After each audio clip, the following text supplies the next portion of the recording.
This is Guns, Knives, and Watches, and I just want to kind of do the talk about the food in your pack real quick. I don't have really the time or the patience to do the Guns, Knives, and Watches character. So, in the Illuminati, well, if you were a member of the Illuminati, what would you carry video? I basically showed this cup and then 3 Nature Valley granola bars. Of course, everything in my videos are hidden in everything except for some of my more recent videos, because I've come to find that people aren't intelligent enough to figure out the message. So here we go. This cup I got, of course, at Wally World for about $1.50, maybe $2, something like that. It's been a minute. And it's just a simple measuring cup with a lid. And I have 3 Nature Valley granola bars. Of course, if you've seen my videos over the past years, you know that I've always carried 5, and that was so that I could basically have 1 granola bar for every passenger in my car, because my car, of course, is equipped for 5 people. At least my private car is. And I thought that would be very, a reasonable thing to do. The reason I use something like this, the Nature Valley granola bars, is simply because they're dry. There's no liquid really in them. They're desiccated, basically, or dehydrated to the point to where they're very stable, and they will remain that way for a very long period of time. And any food which you take the water out of tends to be that way, because the water gives the bacteria or anything that could possibly be in that type of food a media to grow. Now, MREs, of course, you can talk about MREs and go, well, they're stable for a long period of time. That's because they're irradiated. And of course, nothing is going to live in there because they have been in an environment that would be akin to outer space. But the Nature Valley granola bars are a happy medium. Another reason I chose them is because of their sugar content. You get a very high glucose surge, this, there, or the other. And can you buy a lot of other products? Can you do a lot of other things? Yes, you can. There is almost, with the vast array of products that are on the market now, oriented towards fitness enthusiasts, this, that, or the other, or people that want to believe they're enthusiasts of the outdoors. You have almost a limitless supply, and you can go anywhere from something as inexpensive as this Nature Valley granola bar to something that's very expensive. And you have, as I said, you have a vast array of things. I'm just telling you the characteristics. If you're in an urban setting and your pack is able to be temperature controlled, like right around 70 degrees or something like that, then what type of food you have in your pack is not as important. If it's in the trunk of your car, the type of food becomes extremely important, not so much during the winter, but during the summer months, when that trunk gets very hot. In the sun, things, of course,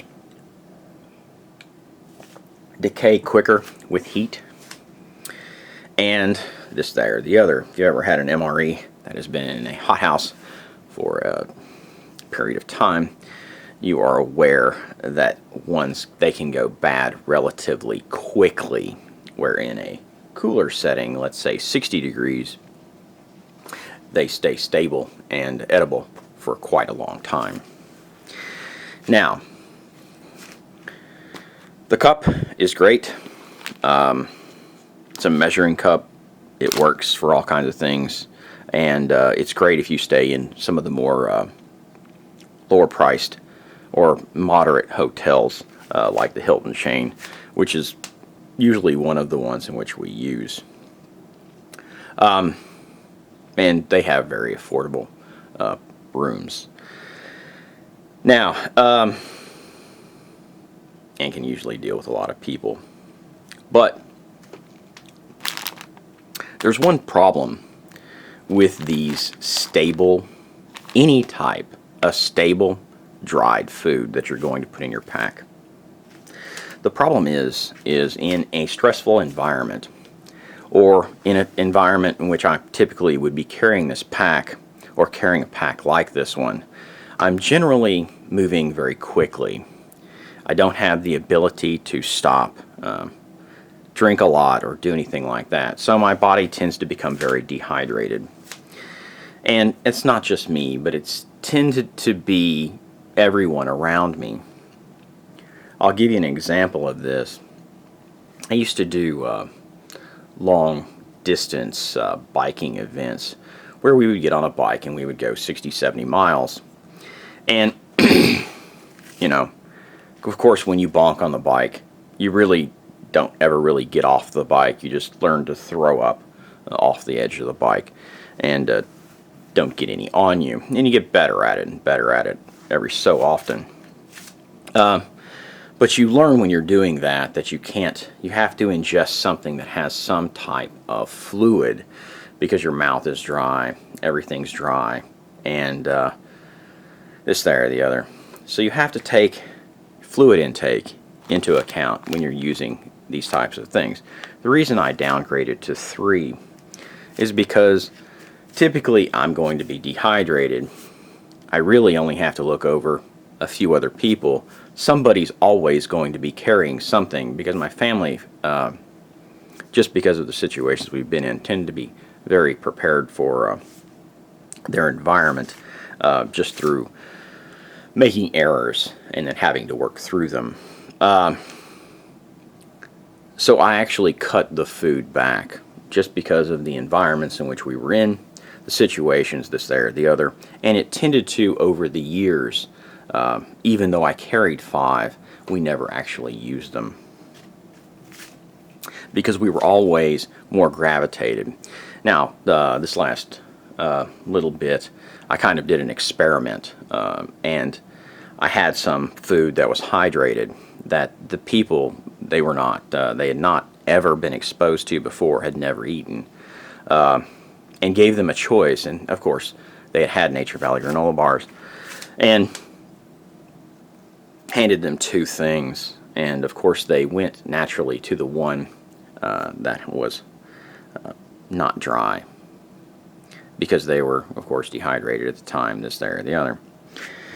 So of course I reevaluated the situation and broke it down to where I only had these. Was that a wise choice? It was the wisest choice for me in my environment, in the situations that I'm going to get into. Is that the best situation for you? Maybe, maybe not. It may be better for you to have a food that has more water content, and then you just switch it out more often. But like I said, usually I'm in a little different environment than a lot of people, and have to have vehicles and have to have things that are adapted to that environment. Now, we're not going four-wheeling or anything like that. In fact, our only four-wheelers are all-wheel drive vehicles that are designed to be more higher performance on the road. But still, you wouldn't need, even in an off-roading environment or something like that, you're not going to be burning up that many calories normally or typically, just because people don't know how to honestly ride in four-wheel drive vehicles going extreme speeds. They always tend to overcompensate for everything and then wear themselves out. And it's like a race car that has more confidence in their car and one that has less. The one that has less confidence always tends to overcorrect, overgrab the steering wheel, overdo this, overdo that, and tends to wear themselves out quicker. At the end of the race, they're exhausted, of course. But that's just the way it is. And it's really not based on physical stamina. A lot of what I'm saying, and unfortunately I've had to learn, and that a lot of your ability to deal with water, deal with different types of foods, deal with a lot of different things, unfortunately, is genetic. I would love to tell you there is a surefire way of